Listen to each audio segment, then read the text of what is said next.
gaganda ang mundo. Magandang lalaki at babae po sa inyo lahat. Ako po, si Vic Garcia. Ako lang po yung kapamilya, Avelyn Garcia, at ito ang Tulong ko Pasamo Global sa TFC The Filipino Channel. Nandito na naman kami para bigyan kayo ng tulong, kaalaman para sa buhay na mas matagumpay, Mas masaya. at mas makabuluhan. Kapamilya, may kilala ka bang ningas kugon? Yung madaling magsimula pero madali ring sumuko. O yung taong ang daming sinimulan, konti lang ang natapos, yung iba walang natapos. Good news, mamaya pag-uusapan natin kung ano-anong dahilan bakit may mga taong nagsisimula pero hindi natatapos. Sa ating episode na Sinimulan pero hindi tinapos. Pag-uusapan din natin ang mga benepisyo ng pagyakap or value of hugs. Yan, okay. Pero bago yan, magpapasalamat lang po kami sa lahat ng patuloy na sumusubabay sa programang ito. And we also want to take this opportunity to greet the lovely ladies I met when my good friend Karen Davila and I were in New York a few weeks ago. So shout out lang kay Ethel Capuno of United Nations. She is always watching Tulong Ko Pasamo Global. Naku, doon ko lang nalaman. Thank you. Oo, and happy watching to Elizabeth Regacho, kay Girly Pascual, Salvi Marino. They're all from Chicago, but we had a wonderful time in New York. At magpapasalamat na ako. Greetings kay Carissa Villacorta, and congratulations on your phenomenal project called Pomelo Card. Yeah. Sir Vic, ano ba yung Pomelo Card? Pomelo, sa Tagalog po yan, Pomelo yung suha. Ano ba? Hindi po. Ang Pomelo Card po ay ang unang remittance company powered by credit. Pwede ka nang mag-send ng pera sa Pilipinas via GCash kahit hindi pa payday. Ang ganda yan. Parang cash advance pero walang interest at pwede pang mag-build ng credit score mo. Uy, ang galing yan ha. Ibig sabihin parang nagbibigay ka na may benepisyo sa'yo. Ang galing naman yan. Malamang may points pa din, di ba?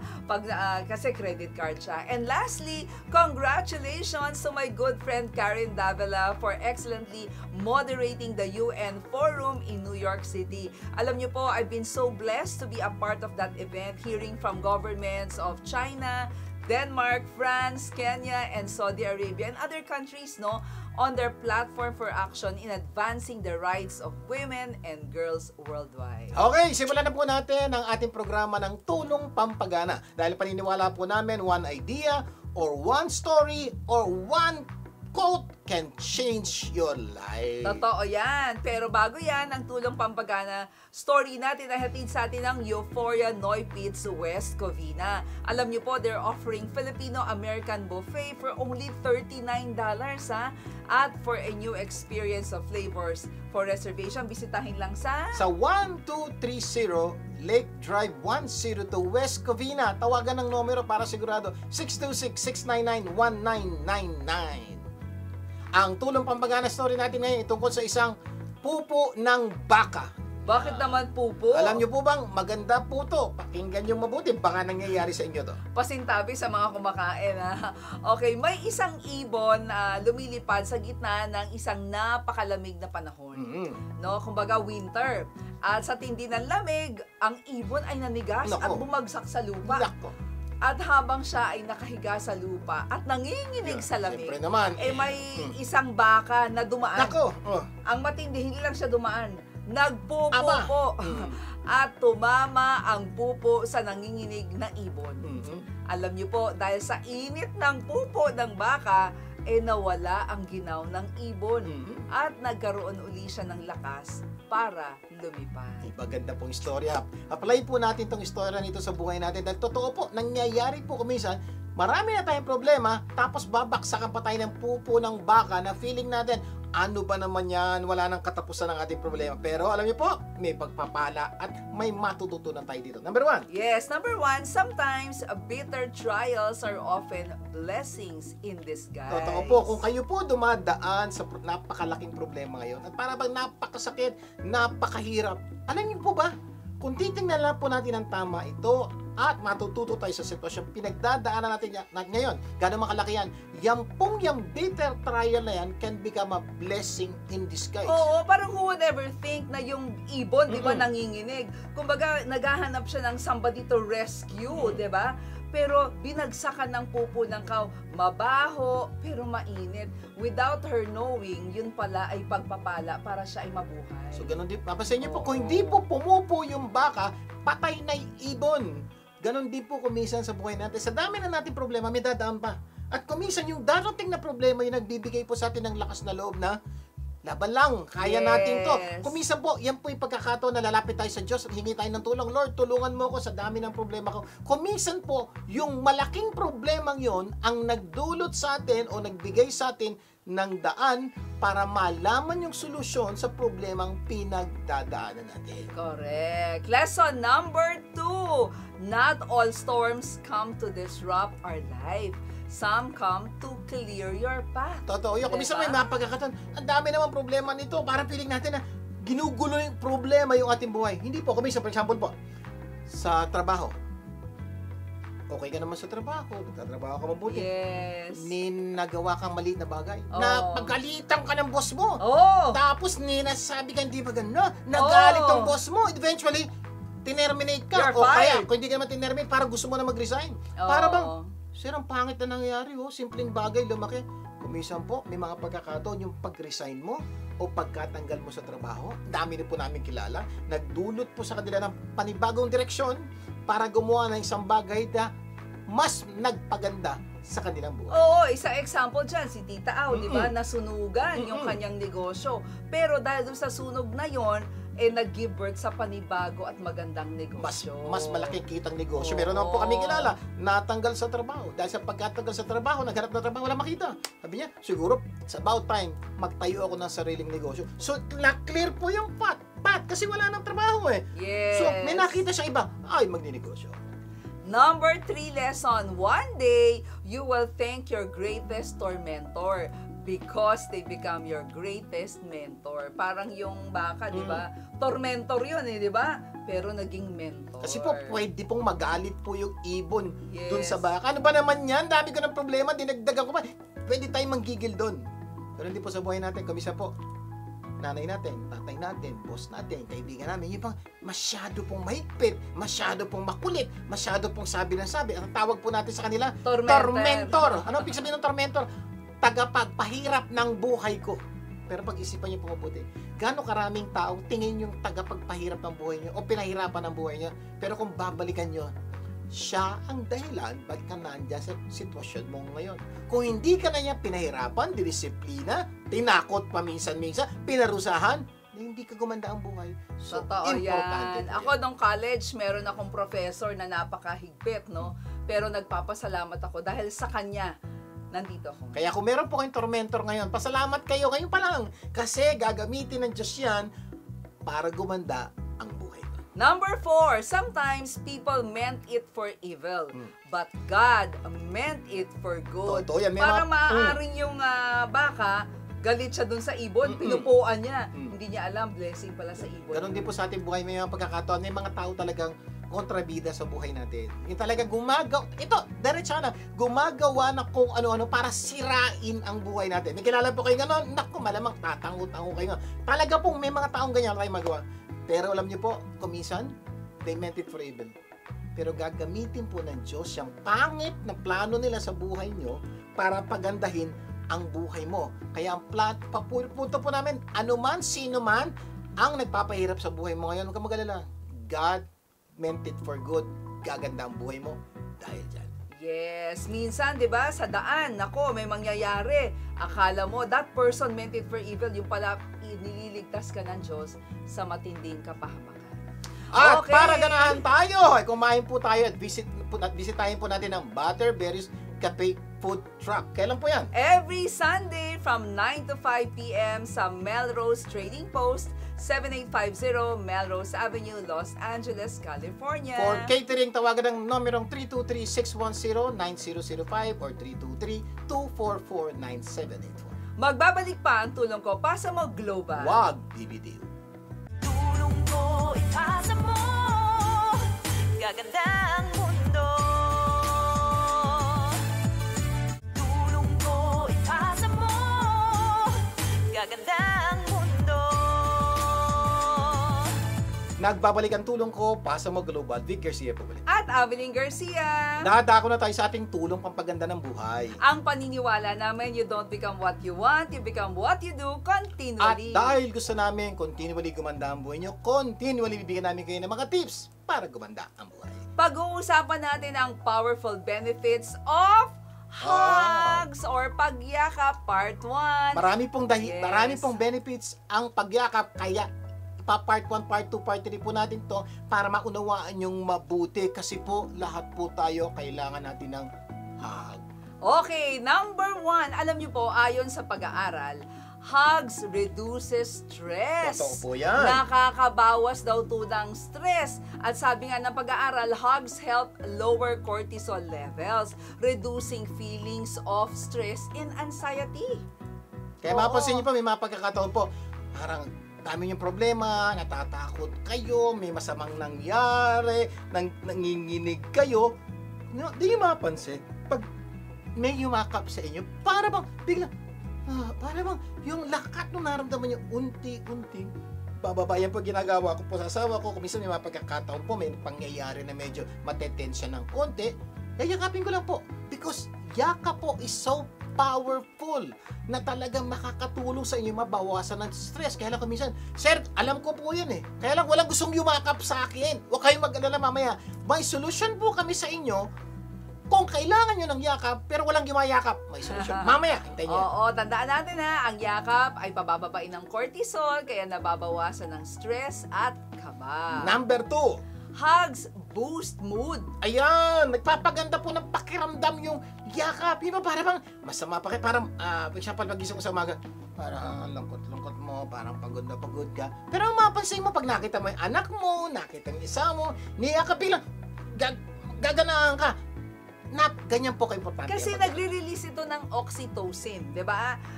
Also known as love hormone, which improves mood and increases feelings of happiness. Kaya nga ang pagyakap nagpapalabas daw ng oxytocin. Take note, diba? ang oxytocin po is a Oo. chemical sa ating katawan na pag-aralan po scientifically na nagpapasaya at nagpapaganda ng mood. Pero nagsisimula siya sa pagyakap. Again na naman, sabi nila, sir, paano? Wala akong kasama sa bahay. Umexamen, ayaw kong yakapin. Paano yan? Huwag kayong mag-alala. Antabayanan niyo. May solusyon kami sa mga tao walang yakap. Number 3, naku, ito ha, talaga nagulat ako dito. Ayon sa pag-aaral, hugs strengthens immune system. Nagpapalakas daw ng immune system. Lalo na yung regular hugs, nakaka-enhance daw yan by boosting the production of white blood cells, making the body more resilient to illness. Again, Diba? scientific to. Hindi to damad-dama lang, pakiramdam. Pag pinag-aralan na po ng mga scientists to, siguro tanong nyo, paano nakakataas ang immune system? Simple lang po. Normally po, ang taong malungkot, pagod, bumababa po ang immune system Ang level white niya. blood cells bumababa. Pag bababa oo. po niyan, madali ka magkasakit. Ang taong masaya, maganda ang mood, maganda ang pananaw sa buhay, tumataas po ang immune system. Ibig sabihin po, mababawasan yung pagkakataong ikaw ay magkasakit. Kaya napaka-importante, hug as much as you can. Yes. Number 4, hugs promotes connection and trust. Yan. Oo, nagpapalakas ng pagtitiwala at ugnayan sa ibang tao, di ba? Kasi pumapansin po yung mga tao kakausap nyo, kakilala nyo, para bang wala kayong tiwala. Which is normal, lalo na hindi nyo mo kilala. Pero mapansin nyo po yung tao, hindi mo kilala. Pero nakakamayan mo, handshake. At kung minsan, mapansin parang iba yung trust mo doon sa taong nakayakap mo, sa taong hindi. Kasi po pag nagkadikit po yun yung mga kata, para bang meron kang ito matinong tao to, ay walang hiyang tao to. Madadama mo po yun. Kaya napaka-importante po talaga ang yakap. At karamihan nga, di ba, may mga kaibigan tayo na kahit yung aso nila, napakatindi ng nabibigay kasi ang mga yakap ay nagpapalalim ng emosyonal na ugnayan at pagtitiwala sa isa't isa, kaya't nagpapalakas ng relasyon. Kaya nga po, ang payo ko sa inyo, hug as much as you can dahil napakadami pong benepisyo ang pag-hug. Malamang ang tanong nyo, sir, wala nga akong kahag, wala gustong humag sa akin, Ano gagawin ko? Sir, So, oh. 4 pa lang ang benepisyo ng pagyakap na napag-usapan natin. Next week, pag-uusapan pa natin yung iba't iba pang benepisyo ng pagyakap. Pero speaking of hugs, Yes. may good news kami sa inyo.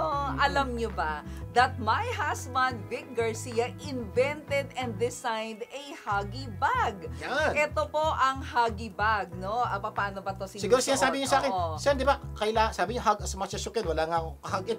Ito po yung solusyon ko sa mga taong walang kahag at walang gustong humag.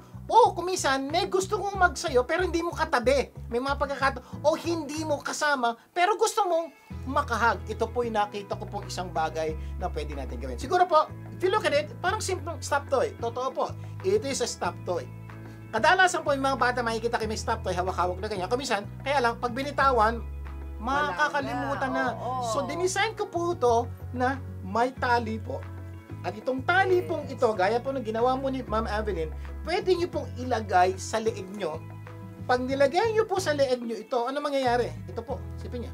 Pag nilagay nyo po sa leeg nyo ito, at ginanyan nyo po, It actually hugs you. nakayakap na sex. So every time you need a hug, hindi ka maghahanap ng pahag naman, no. Ito yahag mo. Kita mo. At palagi siyang nakaharap sa'yo. At ganyan. So nakita niyo yung 4 na benepisyo ng hugging. You get all those benefits. At Pero hindi lang po yun. Itong bag na to, hindi lang po. Stop ko ito. Sabi ko, nandiyan na rin lang, may kahag ka. Kaya lang kumisan, may hawak kang bag, meron ka ganito. may cellphone ka. Hindi mo malam, ang hirap yumakap ng may ka-cellphone. Mahirap yumakap ng may bag. So ito po ginawa ko. Meron ba nito? Ginawa ko po, I made this Huggy Dog as a bag. Bubuksan niyo po siya dito sa mitsan niya. Pwede niyo na pong lagyan ng cellphone, power bank, passport, at wallet. kung ano pa. So, ibig sabihin po, kung mag-trip kayo, mag-aeroplano kayo, o mag-outing kayo, Unan mo pa. o pupunta kayo sa mall, ano mangyayari? Wala na kayo nalang bag. Lahat ng importanteng bagay nyo nandito. So, habang naglalakad kayo, may kayakap na kayo, at yung gamit nyo, safe na safe, di nyo maisip kung saan maiiwan. Pag ginawa nyo po yan, di ba, ang sarap-sarap. Ibig sabihin, kahit saan ka pumunta, can you imagine, gagawin ng mga anak nyo, teenager, or mga toddlers, bibigyan nyo nito, may kayakap sila, parang feeling nila kasama kayo all the time. At yung cellphone at wallet na binigay nyo na ayaw nyo mawala, malabong mawala, kasi nasa puso mo, nasa puso niya ganyan palagi. Oh. So, hindi na po kayo kakabahan sa mga anak nyo pagkasama nyo. O, sa cellphone mo, o yung wallet mo, naiwanan mo na naman. At hindi nasa likod. Kasi pag nasa Oo. likod, mawawala pa. Pwedeng mawala. dukutan, Ito po, diba? tanggalin mo yung kamay niya, nandun pa rin. Yung possibility makalimutan, malabo. Pero pinaka-importante po, anytime, anywhere, gusto mo may kahag, may kahag ka. At ang inspiration mo dito is to remind each one the value of hugs. Na sana hindi lang dito kayo yumakap, kundi sa mga mahal ninyo sa buhay, sa mga kaibigan, sa mga taong pinadala ng Diyos para sa inyo. At, sir, meron akong surprise sa inyo. Panoorin natin ang pagbati ng aming mga kaibigan na sina Karen Davila at Lucy Cruz Valdez patungkol dito sa Huggy Bag. Hello, Vic! Congratulations! This is so cute! Alam mo, Vic, wala akong pakialam kung hindi bagay sa akin to. Type ko siya, talaga. Oh. Ang sarap yakapin. And it's becoming my Huggy Berry love. Everybody needs a hug. Everybody needs a bag. Everybody needs a Huggy bag. Yon. That's it.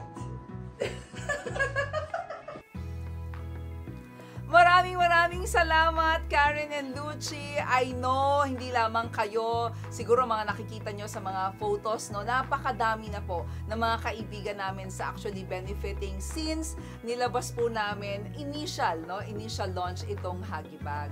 At available po itong Huggy Bag soon in different outlets, no? Dito po sa Amerika and in different online stores. Kaya for advanced orders, kung gusto po ninyo, pwede ko kayo mag-email sa tulongkopasamoglobal@gmail.com. At i-deliver po namin at the comfort of your house itong mga Huggy Bag na to. Hindi pa po siya available sa mga online Amazon, Shopify, hindi pa. Soon. But sa ating mga nanonood ng programang ito, gusto po namin kayong bigyan ng unang pagkakataon to get hold of this. Okay?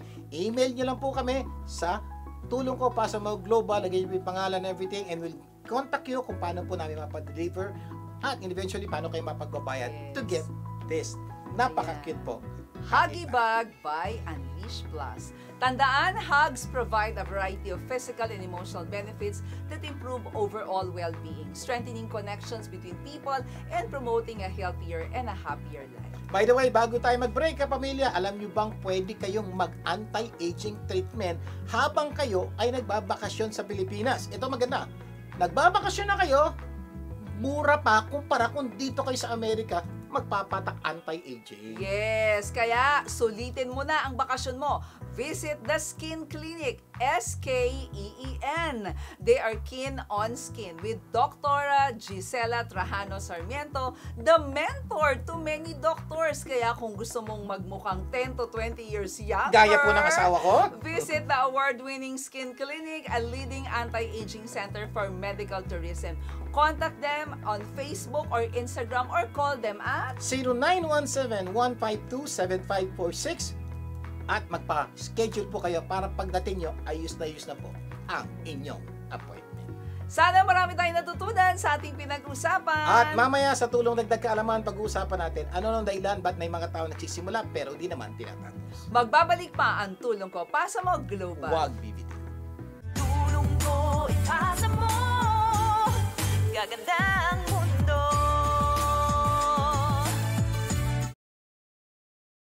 Tulong ko ipasa mo, gaganda ang mundo.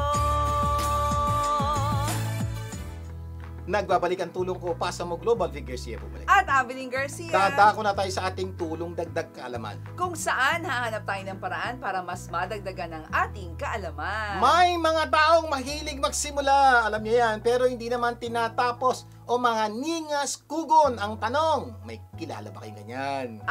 Kapamilya, sa mga hindi nakakaalam, baka banggit tayo ng banggit ng Nigas Kugon. Ano ba to? Ito'y isang uri ng damo, yung kugon, no, na madaling magliyab o mag-apoy.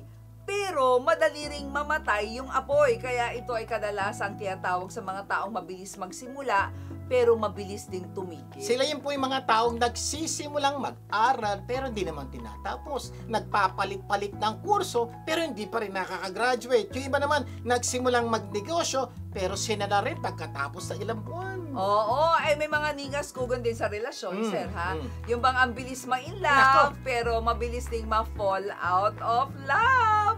Yung iba naman, mabilis magpalit ng trabaho sa career, di ba? At kapapasok pa lang sa isang trabaho, gusto namang mag-resign. Nako, malamang, o di ba? lumipat, May makilala diba? kayong ganyan. Yan po, tawag po na yan, mga ningas kugon. Maging po sa paglilinis ng bahay, may mga ningas kugon. Malamang ikaw to. Yung bang magsisimulang maglinis ng bahay sa umaga. Sa tanghali, titigil na ang paglilinis at hindi na matatapos at nakatambak na lang lahat ng bagay na yun sa bahay. Yes, ikaw, may mga sinimulan ka ba na hindi mo tinapos? O may kilala ka bang mahilig magsimula pero hindi tinatapos? Yan ang pag-uusapan natin ngayon ay kung ano-ano ang dahilan bakit may mga taong nagsisimula pero hindi naman natatapos yung dapat niyang gawin. Yes, sa ating episode na Sinimulan pero hindi tinapos. Yan, may kilala ba kayo ngayon? So, ano-ano yung mga dahilan? Ito muna pag-usapan natin mga dahilan. Number one reason. Kaya ganun sila, number one, kasi sila ay tolero. Yan, ano po ito, Lero? No, isa sa pinakamalaking dahilan bakit maraming tao ang hindi natatapos yung dapat tapusin ay yun nga, tolero o kung minsan parang wala sila sa sarili. May mga taong nasa opisina, 'di ba? Ang katawan pero ang isip nasa bahay. Ayan. Dahil daw may sakit ang anak o may malaki siyang problema sa bahay. Kaya hindi niya matapos-tapos yung kanyang trabaho dahil siya ay tolero o distracted. Diba? O, madali silang maistorbo. Oo. Yan po isa sa malaking dahilan bakit maraming tao, ikaw, kapatid mo, kamag-anak mo, kaibigan mo, ang hindi nakatapos, tolero po sila. Yung bang hindi nila alam yung gagawin nila. Nandito sila, pero iniisip nila, nandun. Yes. Kung minsan, nandun sila, iniisip nila, nandito. Kung kayo po ito, mahihirapan po talaga kayong matapos yung dapat nyo tapusin dahil you are here, may dapat kang tapusin, pero ang utak mo, isip mo nasa malayong lugar, mahihirapan ka talagang tapusin pag ganyan ang ginagawa Yes. mo. Dapat mo yung solusyonan. Kasi ang problema ng ganitong sitwasyon, kahit anong isip mo, no, sa iyong anak na may sakit sa bahay, hindi naman to gagaling, Totoo. 'di ba? Lalo nang lalaki ang problema mo dahil hindi mo na nga natapos yung trabaho mo. Pagdating mo sa bahay, ay naku po, makakauwi ka ng mahina ka na, alagaan mo pa yung anak mo dahil hindi pa natatapos yung trabaho mo, iniisip mo yung naiwan mo. So yun po ang problema Diba? ko minsan, nasa opisina po kayo, nagtatrabaho kayo, may dapat kayong tapusin, hindi nyo matapos-tapos. Oo. Bakit ang utak nyo nasa bahay? Oras na ng uwian, uuwi ka na. Hindi ka pwedeng umuwi. Sir, bakit oras na umuwi yan? May sakit yung anak. Hindi ka nga pwedeng umuwi. Hindi mo natapos yung dapat mo tapusin. Eh di mas malaking Dahil problema. ang utak mo nasa bahay. Mas malaking problema po yung mangyayari pag ganun. Kaya po may solusyon po yan. Paano ang ano ang dapat gawin para matapos ang dapat gawin para maiwasan ng pagkatuliro? Ito solusyon. Ang solution ay wherever you are, be there. Kung nasaan ka, dapat nandun ka. Ito po yung napaka-importanting solusyon sa problema. Wherever you are, kung nasaan ka man, be there. Ano po ibig sabihin? Kung nandun ka sa opisina, be there. Ha? Kung nasa bahay ka, be there. Ha? Pag ganun po ang ginawa nyo, malaki po ang posibilidad na hindi kayo matuliro. Actual example, nasa opisina ka, may anak ko may sakit, ganito, ganyan. Wherever you are, nasaan ka? Nasa opisina. office, oo. Be there. Ano po yan? Kalimutan mo muna ang anak mo sa bahay. Kasi kahit anong isip mo, hindi naman gagaling yon. So, anong dapat mo gawin? Trabaho ka mabuti. Focus. Ibigay mo ang isip, puso, katawan, kaluluwa. Dito. Malamang, pagkatapos mo ng 8 hours sa pagtatrabaho, tapos ka na. Pwede ka na umuwi. May posibilidad pa. Baka sa tindi ng concentration mo, yung trabaho mo na 8 hours, matapos mo ng 6 6 hours. hours lang, oo. Eh na makakauwi ka na, ito maganda. Nasolusyonan mo na ang problema sa opisina. Pagbalik mo ng bahay, masusolusyonan mo pa yung problema ng anak mo. Hindi, ang ganda. Oo. Kasi hindi ka tuliro. Kasi naniwala ka na wherever you are, be there. Oo, hindi nangangahulugan pag nandun yung katawan mo, nandun ka eh. Diba? May mga pagkakataon, nandun yung katawan mo, tapos wala yung wala isip mo. Kaya hindi lang katawan mo, pati yung isip mo, yung puso mo, yung kaluluwa mo. Diba kapag nasa opisina ang katawan mo, dapat nandun ka. Yung nga sabi ni Sir Vic, diba?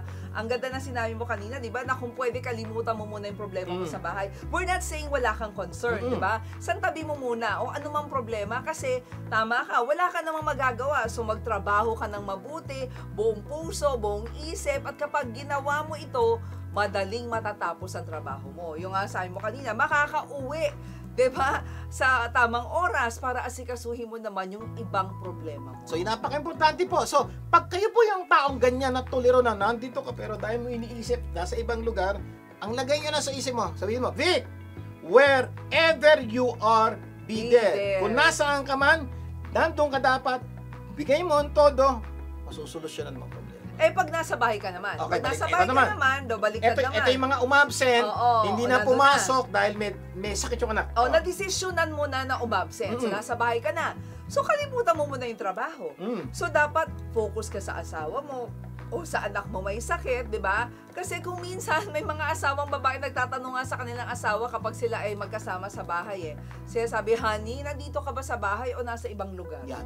Siguro na-experience sabihin, yung pagkakataon na, alam mo nandiyan yung asawa mo, pero wala sa dyan. Oo. Alam mo nandiyan yung anak mo, pero wala sa dyan. Kung minsan, alam mong nasa bahay ka, pero wala ka sa bahay. Oo, kasi yun na nga, sabi mo, minsan nasa bahay na tayo, pero yung isip, yung puso, nasa ibang lugar. Kaya lalong dumadami ang problema. Kaya nga po, ang solusyon po namin, umabsent ka. Huwag mo na muna isipin trabaho mo. You Tawagan mo decided lang. na eh. Ito po, absent po ako ganito. Ibilin mo na lahat ng dapat na ibilin. Tapos, focus sa pag-aalaga ng anak mo sa problemang kaharap mo. Huwag mo na isipin yung trabaho. Bakit?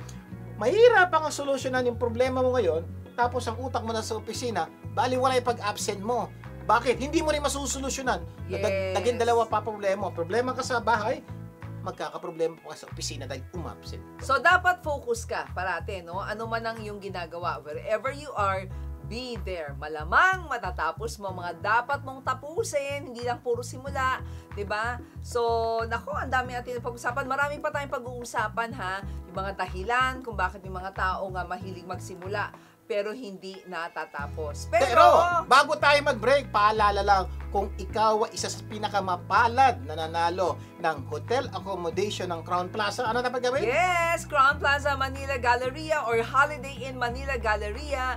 Please lang po, paki-check lang po ang inyong email address or yung email inbox ninyo from Tulong Ko Pasamo Global to coordinate on how you will claim your gift certificate. Sa aming pagbabalik, ipagpapatuloy pa po natin ating kwentuhan. Magbabalik pa ang Tulong Ko Pasamo Global. Huwag bibili. Tulong ko ipasa mo, gaganda ang mundo.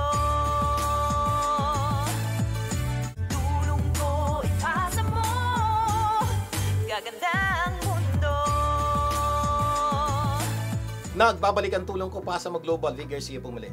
At Abilene Garcia, bago natin pagpatuloy ang topic sa araw na to, magbibigay daan muna tayo sa musical hair tips ni Jane Maganchang ng Jane Rockstar Salon. Jane!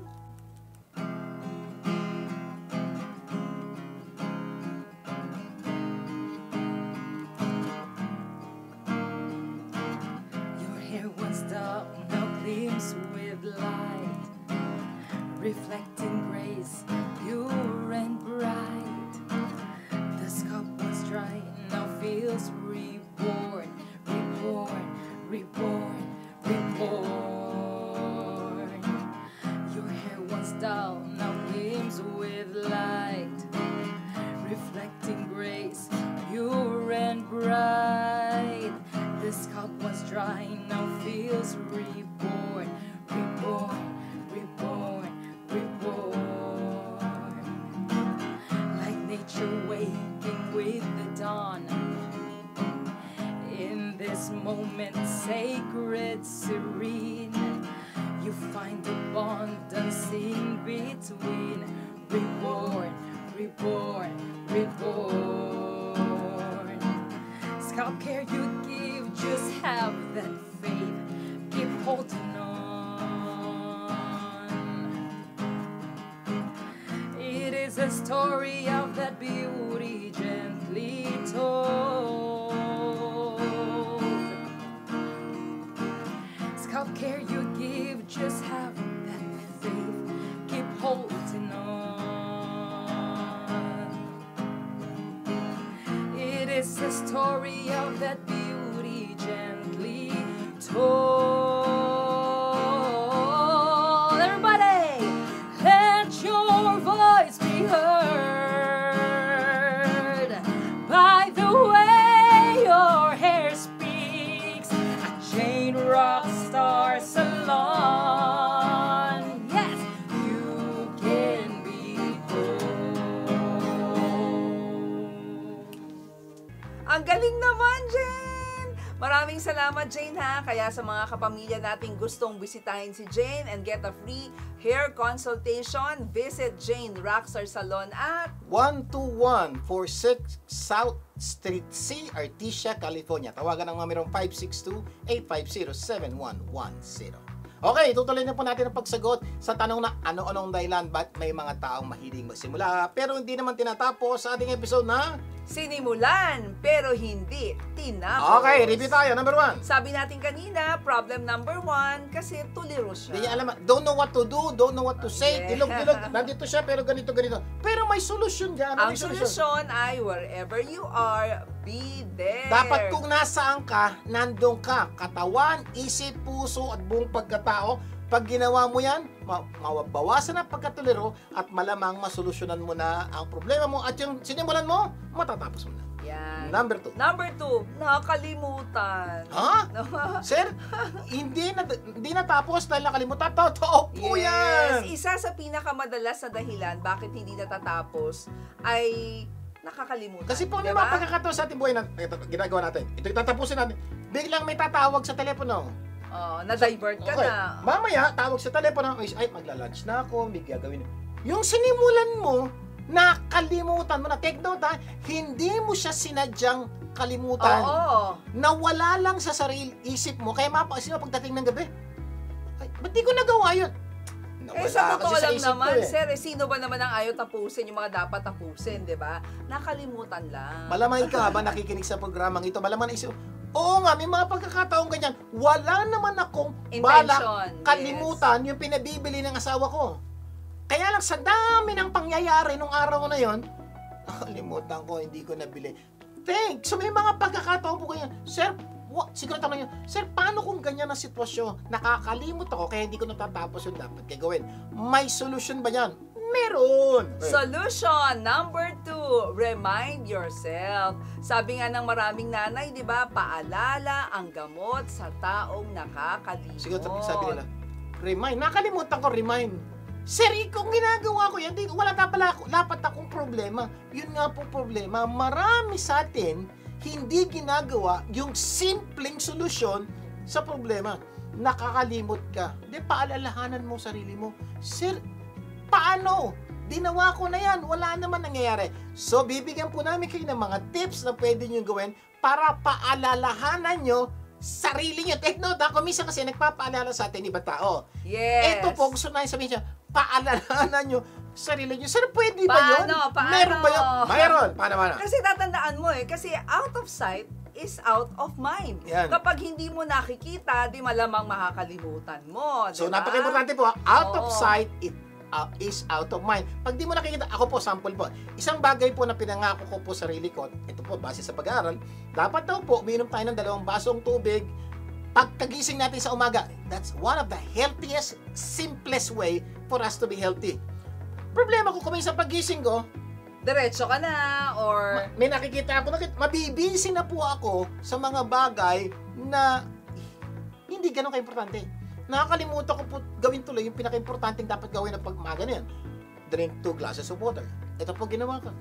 Naglagay na po ako ng malaking water jug sa tabi ng side table ng kama namin. So, pag bangon ko, automatic, Yan na, nandiyan makikita na. ko siya. Yung possibility pong makalimutan ko, maliit na lang. Kasi, kita ko na, ay tubig! Okay? So, yun po ibig sabihin, out of sight. So, gawa po kayo ng paraan, yung mga dapat yung gawin, tapusin, palaging nakikita nyo. Pag ginawa nyo yan, malamang matatapos yan. Siguro hindi lang yan. Ilan sa mga paraan para paalalahanan natin ang sarili ay to put a sign to remind us, no? Yun na, kasi out of sight, out of mind So, gumamit ka ng mga sticky notes, di ba? So, sticky notes. Oo. So, for example, mapansin nyo po, may tayo po, yung ginagawa po ng ibang tao, pero iba ayaw. For example, may pinabili sa'yo. So, gumawa ka ng maliit na pad, sulat mo. Yes. Ilagay mo doon sa steering wheel windshield o mo. sa windshield. So, that, habang nagdadrive, promise, makikita mo yung papel na maliit na yon kasi nagdadrive. Ano nga yun? Ay, bibili pala ako dito. So, gumawa ka lang ng simpleng paraan. Sticky note, dito pa yung papel na may tape. Nabibili po lahat sa mga book, sa mga office supplies yan. Didikit mo, makikita mo na pwede mo rin idikit sa opisina mo, Yes. sa kwarto mo, anywhere para mapaalalahanan ka. Pwede yung mga magnetic reminders. Oh, na naman yan, sabi niya, diba? kanyan. So yung magnetic reminders, halimbawa may gusto kang gawin, lalagay mo dun sa dinidikit minsan sa ref. Yeah, diba? sa ref. Yung mga magnetic, di ba? Kaya mapapansin niyo po, may mabibili po kayo sa Amazon na magnetic things to do. Oh, Ito po susulat yung maliit ka na doon. papel na ganon, may magnet sa likod, ididikit po sa ref. Kasi Oo. normally pupunta tayo sa ref, nakasulat, buy this, call this person. Ay, oo nga. So every time pupunta ka ng ref, ay, so yung Naaalala possibility mo. makakalimutan, maliit na lang. Tapos gamitin mo rin yung cellphone mo or Yeah. yung gadget mo.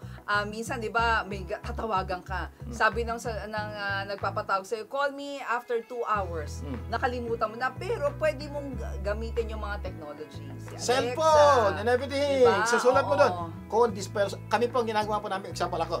Nagluluto. Kuminsan po, pag nagluluto, kuminsan, naaaliw ka sa ibang bagay. Nanonood ka TV. Mamaya, Oo. makakalimutan mo na yung niluluto Sunog mo. na. Delikado yun. So, ito po ginagawa ko. Kung may Alexa kayo, please use this. Kung wala naman, please get one. For example, Alexa.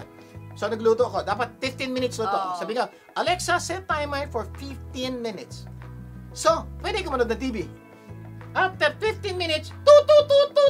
Oy, alam ko na. Yes. At you can use this in so many things. just to remind yourself, take note, remind yourself to finish what you've started. Correct. At saka yung mga gadgets ninyo, mga alarms, 'di ba? Napaka-importante. O kaya gumamit din kayo ng mga apps, no? Like yung mga OneNote na apps. May mga app tayo na libre naman, pwede nyong gamitin. Okay, pwede po yun ha. Cellphone, type nyo lang, things to do. Sa App Store nyo, lalabas po yan, marami ito libre. Download nyo, tapos sulat nyo na po lahat. Tapos lalagay nyo yung date, lalagay nyo yung time, lagay nyo alarm, mag-a-alarm po si cellphone. Hoy, gawin mo to. Hoy, gawin. So, yung possibility po na makalimutan o hindi nyo matapos yung dapat nyo tapusin, kalitit na lang. So, ano mangyayari? Pag kayo po palagi nyo natatapos yung mga dapat nyo tapusin, gaganda po buhay natin. Yes. So, do this! O kaya magpatulong kayo sa inyong mga kapamilya. Ito yung mga pagkakataong O, paalala mo hirap naman ka na, sa akin. hingi ka ng tulong sa iba. Oo, yung nire-request mo, honey, paalala mo naman, kailangan ko dumaan dito. So, pwede yun. So, ibig sabihin, kuminsan po, nakakalimot tayo, hindi natin nagagawa yan, may mga nanay, tatay, ate, kuya, na pwedeng tumulong sa atin para maalala itong mga bagay na to. Or, nako, ito nakakaligtaan natin. Humingi tayo ng tulong sa Diyos. Lord, please give me this ability to remember yung memory, sharpen my memory so that I can remember the things that I need to do. Ito po yung ginagawa ko every Diba? morning. Di ba sabi ko sa inyo, drink water. Pero totoo lang, hindi po yun ang unang-unang kong ginagawa when I wake up in the morning. When I wake up in the morning, I see to it, bago ko po bumaba ng kama at uminom ng tubig, I say to it, I put my hands together like this. I pray and ask God, Lord, marami po ko gagawin sa araw na to. Tulungan niyo ako pong magawa ko yung mga dapat ko gawin na hindi ko makalimutan. Magawa ko po yung mga bagay na tunay na importante. Nagpe-pray po ako every morning because naniniwala po ako hindi ko kaya buhay. Yes. Hihingi po ako ng tulong sa Diyos. Kaya po, hindi po ako bababa ng kama without putting my hands together and pray to God who can help me not only sa mga nakakalimutan ko, pero sa lahat ng bagay sa buhay. And it will make you really more productive. Diba? Kasi minsan sinasabi na, late na ako, magpe-pray pa ako. Naku, Kaibas, kailangan mo mag-pray para magabayan ka sa iyong pang-araw. Okay, mamaya itutuloy po natin ang ating kwentuhan kung ano nung dahilan bakit may mga tao nagsisimula pero hindi tinatapos. Magbabalik pa ang tulong ko. Pasa mo, Global. Wag bibitiw. Tulong ko, ipasa mo. Gaganda ang mundo. Tulong ko, ipasa mo. Gaganda ang mundo. Nagbabalik ang tulong ko pa sa mga global. Vic Garcia po muli. At Abiling Garcia, bago natin ipagpatuloy ang topic sa araw na to, magbibigay daan muna tayo sa usapang life insurance mula sa Outstanding Living Benefits Specialist na si Gina Criste. Gina! Kapamilya, nandito na naman ako. Share ko lang sa inyo ang heartwarming story na nalaman ko. Nakapagpamana siya sa pamilya despite not having much savings. Siya si Juan, nagtatrabaho siya para mabigyan ng maayos na buhay ang kanyang pamilya. Madalas na nag-aalala si Juan tungkol sa kinabukasan ng kanyang asawa at ng 2 anak. Ngunit sa kabila ng kanyang pagsusumikap, hindi siya nakapag-ipon. Maaaring nagtataka kayo, paano siya nakapagpamana? Konti lang ang pera niya. Ganito kasi yon. One day, a friend shared with him the benefits of having a life insurance. Nung una, skeptical pa siya, but eventually, na-realize niya na life insurance could be a way to secure his family's future. Despite his limited budget, Juan decided to purchase a life insurance policy. But it wasn't easy. He made it work by cutting back on some non-essential expenses. Makalipas ang 1 buwan sa hindi inaasahang pangyayari, ay namatay si Juan. Labis na nalungkot ang kanyang pamilya sa biglaang pagkawala ni Juan. Ngunit sa gitna ng kanilang kalungkutan, they discovered a life insurance that Juan left behind. 1 beses pa lang siyang nagbayad at nakuha ng pamilya ang death benefit funds. Sapat ito para mabayaran ang utang sa bahay, edukasyon, and gave them financial security. Juan's story is a powerful reminder that you don't need to have a lot of money to leave a meaningful legacy. Ito po si Gina Christie, handang tumulong para mapaghandaan ang inyong pamana sa inyong mahal sa buhay. Call or text me at 323-244-9784 or email us at tulongkopasamoglobal@gmail.com. Until next time, kapamilya! Maraming salamat, Gina. Until next time. Okay, tutuloy na po natin ang pagsagot sa tanong na ano ang dahilan ba't may mga tao nagsisimula pero hindi tinatapos. Sa ating episode na, sinimulan pero hindi tinapos. Okay, review. Ano yung mga dahilan? Number 1. Dahilan tuliro. Tolero, you don't know what to do, don't know what to say. Ang solusyon po binigay natin, wherever you are, be there! Siguro dagdag lang natin, no? Paalala lang, dapat kung nasaan ka, nandun ka. Yung katawan mo, yung isip, yung puso at buong Number 2 pagkatao. reason ba't hindi natatapos ang dapat gawin. Nakalimutan! Yan! Alam niya. So, anong solusyon? Remind yourself. No, paalala ay gamot sa taong nakakalimot. At para hindi makalimot, tandaan, out of sight is out of mind. Gamit po kayo ng sticky note, magnetic note, cellphone, Alexa, Google. O gamitin nyo rin nanay at tatay nyo, paalalahanan kayo para hindi nyo makalimutan yung mga dapat nyo. At panalangin.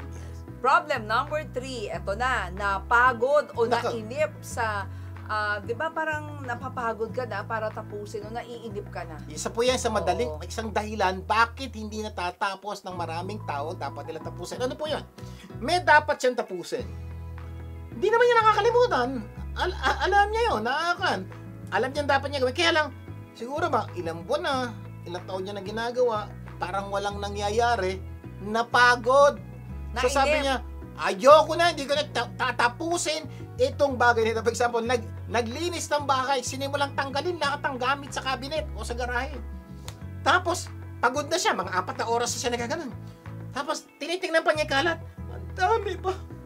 Lalo Ayoko na! napagod. Ayoko na! So, may mga pagkakataon po, ganun tayo. Kaya nga po, kuminsan, yung tinanggal natin gamit, ilang linggo na nandun pa rin dahil ayaw na natin simulan dahil napagod na tayo. Alam nyo, sabi ni Dita Wayu, the main cause of failure is the habit of stopping before completion. Yan po, napakadali. Isa daw main reason bakit maraming tao hindi nagiging successful ay meron po tayong habit na tumitigil tayo kaya hindi natatapos. Ito po problema. Pag sinimulan mo yan sa maliliit, palaki ng palaki, maski malalaking bagay sa buhay nyo, sisimulan nyo, hindi nyo tatapusin. Problemang malaki yan. Kaya nga po, kung may sinimulan, tapusin. Sabi ni siguro habang nanonood kayo, sir, yun nga problema ko eh. Pagod na nga ako, kaya hindi ko natapos. Kaya hindi ko na yan tatapusin. May solusyon ba yan? May solusyon. Meron!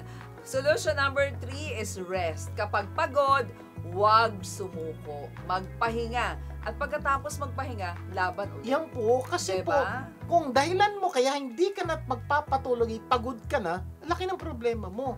Bakit po? Ang solusyon sa pagod, hindi pagsuko. Yes. Pagod eh. Pag pagod, magpahinga. So, may ginawa ka, naglinis ka, inayos mo yung garahe, 4 na oras ka nang nagtrabaho. Pagod ka, okay lang, yun, normal yun. Pahinga ka na 1-2 oras, tulog ka, kain ka, merienda ka, gawin mo lahat. After 2 hours, malakas ka na. Simulan mo uli. Ganon din po sa relasyon sa mag-asawa. Kuminsan, Pagod ka na. Pagod ka na at intindihin ng Yes. asawa mo, ang anak mo.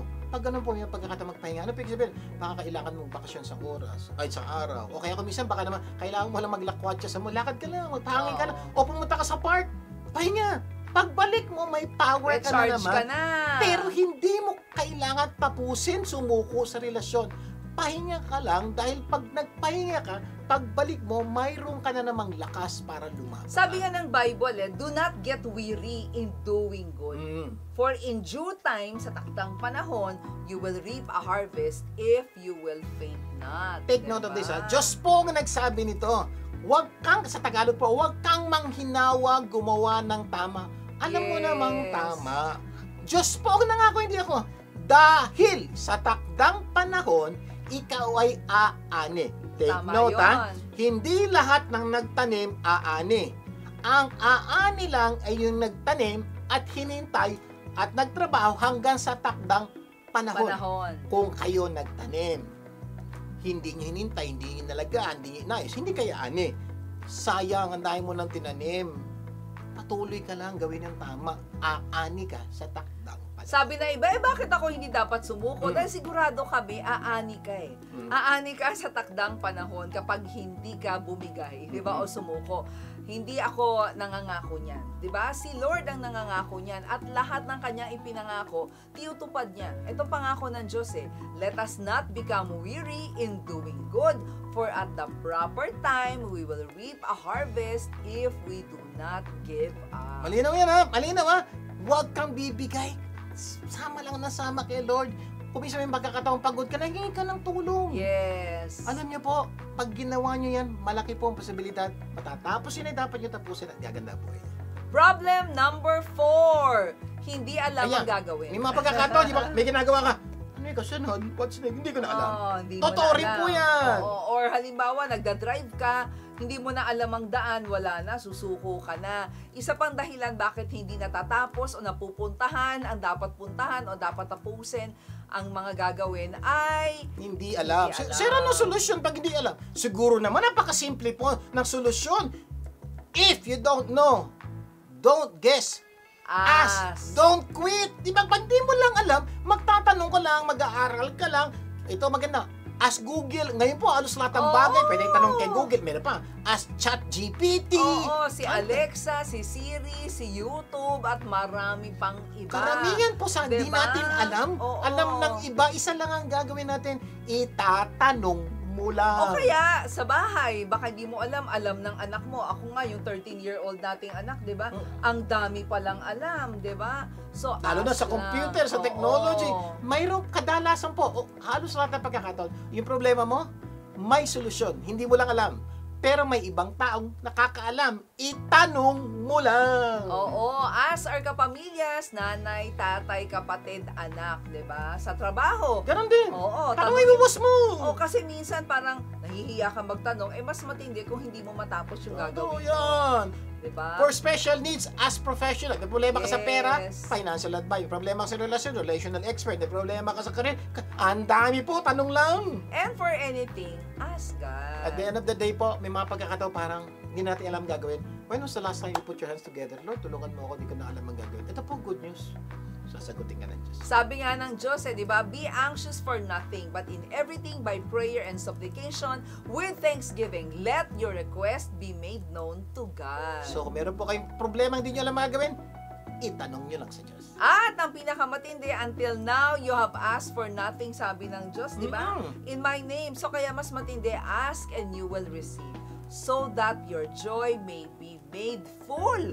So, ano pa hinihintay mo? Ask! Sa Tagalog, itanong mo lang. Sana marami tayong natutunan sa ating pinag-usapan ngayon. At Next week, mas marami pa tayong pag-usapan na tunay ng papagandaan ng inyong buhay at ng mga mahal nyo sa buhay. closing prayer Dalangin tayo. tayo. Amang nasa langit, maraming po salamat sa pagpapaalala niyo sa amin. May solusyon pala ang mga bagay na sinimulan namin na hindi namin matapos-tapos. Ang dalangin lang po namin, patuloy tulungan niyo po kami at gabayan niyo kami matapos namin ang mga plano niyo sa buhay namin. Gabayan niyo po lahat ng Pilipino saan mang sulok ng mundo. Lahat ito'y dalangin namin sa pangalan ni Jesus. Amen and amen. Laging tandaan, kung ano man ang naitulong ng programang ito, ipasa mo naman sa Invitayin iba. niyo po ang inyong mga kapamilya tumutok sa programang ito sa susunod nating pagsasama. At sama-sama nating pagandahin ating buhay. At ng mga mahal natin sa buhay. Ako po ang inyong kapamilya, Vic Garcia. Ako naman po si Abilene Garcia. Laging tandaan, Sa tulong ko, Pasa Mo Global, gaganda ang mundo. Tulong ko, ipasa mo. Gaganda ang mundo.